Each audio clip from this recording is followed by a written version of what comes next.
उत्तर प्रदेश के एक छोटे से गांव में एक पुराना शमशान था, जिसके पास एक टूटी फूटी कुटिया बनी थी। गांव वाले कहते थे कि वो कुटिया पहले एक बाबा की थी, जो तंत्र मंत्र करता था। लेकिन एक रात गांव के दो लोग वहां से गुजरे और सुबह तक दोनों की लाशें शमशान में मिली। चेहरों पर ऐसा डर था जैसे उन्होंने मौत को अपनी आंखों से देखा हो। उसके बाद से रात में वहां कोई नहीं जाता था। लेकिन गोपी, जो गांव में सबसे निडर माना जाता था, एक दिन शर्त लगाकर बोला, आज रात में उस कुटिया में रहकर आऊंगा।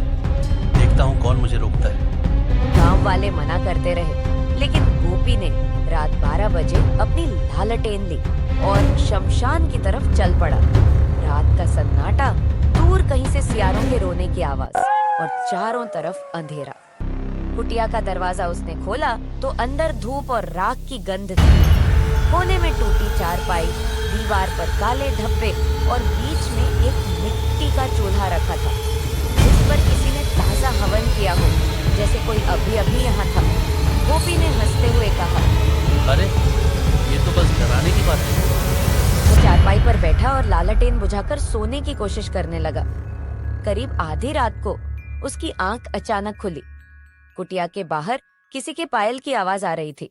छन छन छन। वो सोचने लगा, इतनी रात को यहाँ कौन औरत आ सकती है? दरवाजे की दरार से उसने देखा, बाहर सफेद साड़ी में एक औरत खड़ी थी, बाल खुले और हाथ में जलता हुआ दिया।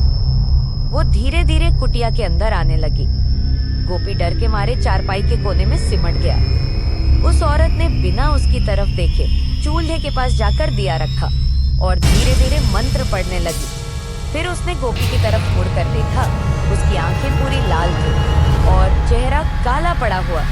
गोपी चीखने लगा, लेकिन उसके मुंह से आवाज ही नहीं निकली। वो औरत पास आई और फुसफुसाई, तुमने मेरी जगह क्यों ली? अगली सुबह गांव वाले जब कुटिया पहुंचे तो चारपाई पर गोपी की लाश पड़ी थी। चेहरा डर से अकड़ा हुआ और आंखें खुली की खुली, और चूल्हे पर अभी भी वही दिया जल रहा था। गांव के लोग कहते हैं, वो औरत असल में उस बाबा की बलि हुई थी और अब हर उस इंसान की जान लेती है जो उसकी कुटिया में रात बिताने की हिम्मत करता।